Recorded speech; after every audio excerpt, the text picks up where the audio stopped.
Hey everybody, Seth David here, your managing editor-in-chief with Between Wall and Main, chief janitor, whatever you want to call me on that particular day. I'm here with Laurie O'Neill. Laurie is one of our contributors.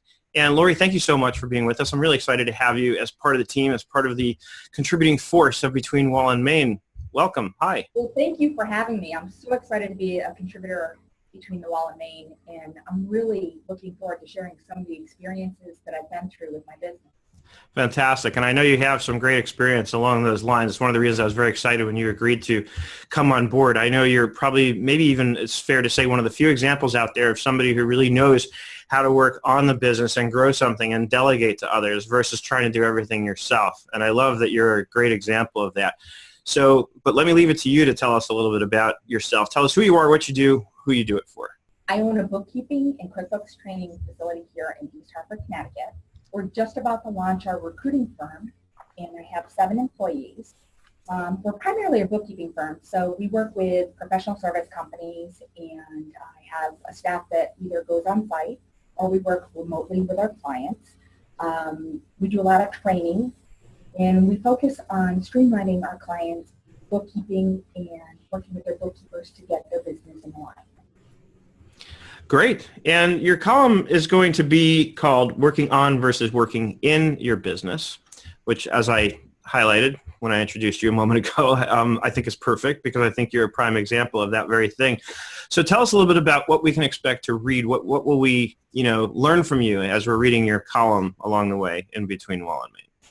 Sure. So when I started my company back in 2001, I was doing a lot of networking, and I was doing the work, and I was working all the time. And suddenly I was working reality, and life was just flying by.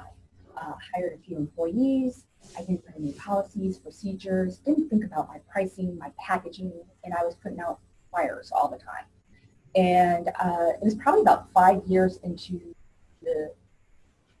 what I was doing, and I suddenly realized I couldn't do this anymore. I wasn't loving my business. I was really becoming a crisis manager and had to really go back to basics and focus on really what I wanted to do and take a look at what my vision was and what my company vision was and where I wanted to go with this.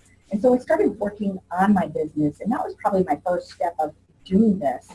And then I started working on firm development or my company development versus my personal development, because let's face it, we are a company brand. And my column will be a lot of topics about pricing, packaging, marketing, stress management, boundaries, all that fun stuff that we get so caught up in what we're doing because we're so passionate about our business, not really focusing on our business, we're working in it and changing that mentality. Yep, I think that's wonderful. I can't wait to start reading what you have for us. I remember not long ago I put something out there, I think it was on my blog actually, and then I linked to it on Facebook, about the very topic that, it's time to start working on our businesses instead of in our businesses. And I got so much attention from people who it resonated with, who agreed that they need to learn how to do that better. And I think that's a big pain point for a lot of small business owners, is learning how to do that. So I think your column is going to be invaluable to people. Well, here's the thing. When I first started doing this, I wanted somebody to do this for me. This was painful. This was not an easy process. And it was picking apart where my biggest pain points were and really starting to develop a plan so that I could grow the business and I could be successful and I could make the money that I wanted to make. Because let's face it, that's why we went into business. Mm-hmm. Yep, that and the freedom. Yeah, a lot of that, and what's important to you. Yeah. No, I love this. I'm very excited. I can't wait to start reading what you have for us, and really excited to have you as part of the team. So once again, Laurie, I want to thank you so much for being willing to participate in this process with us, and just looking forward to getting this launched and seeing your first column, and then everything that comes after that. Well, thank you. This is going to be great, and I can't wait to start sharing some of these experiences because it's going to be life-changing for a lot of people. Yep, I agree. I can't wait either. Well, All right, thank you so much, Laurie.